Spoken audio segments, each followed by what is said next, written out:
Again, everyone, and welcome to Bay Sunday. I'm your host, Frank Malico. Good to have you with us. We are all about books today, 3 incredible authors, and we're going to chat with the Red Cross about blood donation as well. But first, a couple of plugs. If you'd like to connect with us or pitch us a show idea, love to hear from you. Go to cbssf.com, click on Connect, and you'll get all the information that you need to get to our links, our emails, social media, Facebook, Twitter, the works. Showtime now. Let's get started. Our first guest is an award-winning journalist and now an author of 2 self-published titles. She discovered her passion for her second book while walking some 1,500 kilometers from Rome to Israel with her son, Ben, while he was on a pilgrimage. With just a pen and a small notebook in hand, she recounts the landscapes, the people, and the emotions she experienced, discovering how to love herself in the process. Here to talk about her book, My Pilgrim's Heart, please welcome Stephanie Dale. How are you? Hi, Frank. Welcome, welcome.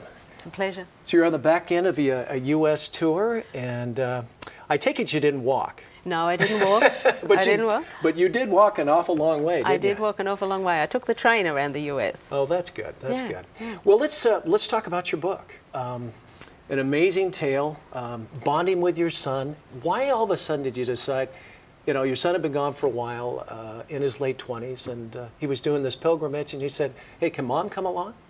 Well, I didn't even ask, really. It was just, he was walking, and I started to romance about walking across Italy, and that blew out. The more I thought about that, and I thought I'll set my compass for Istanbul. And so, you know, it's not like he was going to turn around and do it at another time that suited me, and he's the only person I know who would do something like that. So I just flew to Rome and he started in England, right? He started in England. So you picked him up a little bit later in Italy. Yeah. And you actually walked, right? I walked across Italy and through the Balkans. And, you know, the snow did come in, and so I didn't get quite to Istanbul. But I did journey on there in other ways because, of course, Ben had to put an end to his pilgrimage for the snow as well. Yeah. How many pairs of shoes did you go through? Well, you know, just one, but they were pretty trashed. They were pretty trashed. Had I found a second pair along the way, I would have bought them. And how long did it take? I walked for 7 weeks. For 7 weeks? For 7 weeks. The journey itself is 3 months. Yeah. Crazy, crazy. Yeah. Now, when you did this journey, did you have the intention of writing a book? I know you kept a journal. You're a journalist, so. I knew the moment I decided to go, I started keeping notes, and that's when I knew that I would, that this would become a book. And what did you know immediately that you had something very special here? Because you got a lot of time, you're walking, you're talking with your son, you're bonding, your mind's all a wonder, and you just started thinking, Well, you know, when you walk, when you undertake a pilgrimage like that, you become so present in your own life.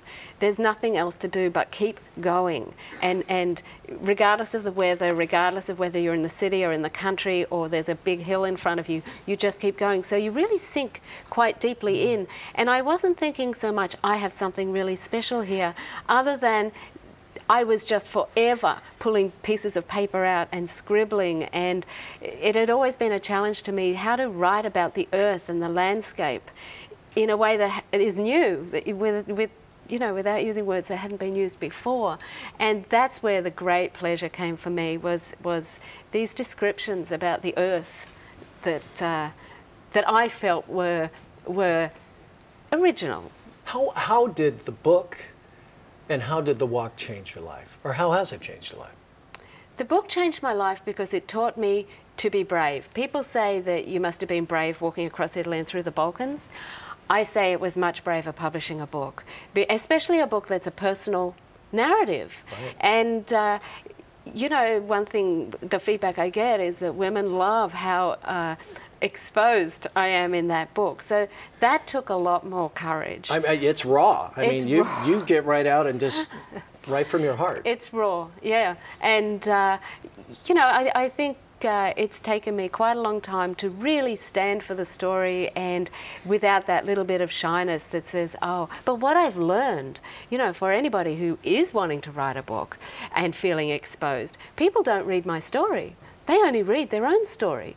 It's a really fascinating process. Because they attach themselves to your character as you go along. Yeah, and it makes me realize I don't think I've ever read a story that the author wrote. I have always read my story. Sure. Yeah. Well, I think we all do. We make it our own. We make it our own. There's a great quote from Sir Walter Sir Walter Scott, and it says, "One crowded hour of glorious life is worth an age without a name." And that's kind of the theme behind this.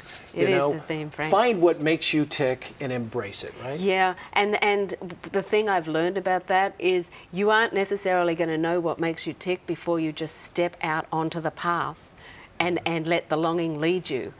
The longing is the path. It's not that you know where you're going necessarily, but the act of taking that step out, I didn't want to die wondering.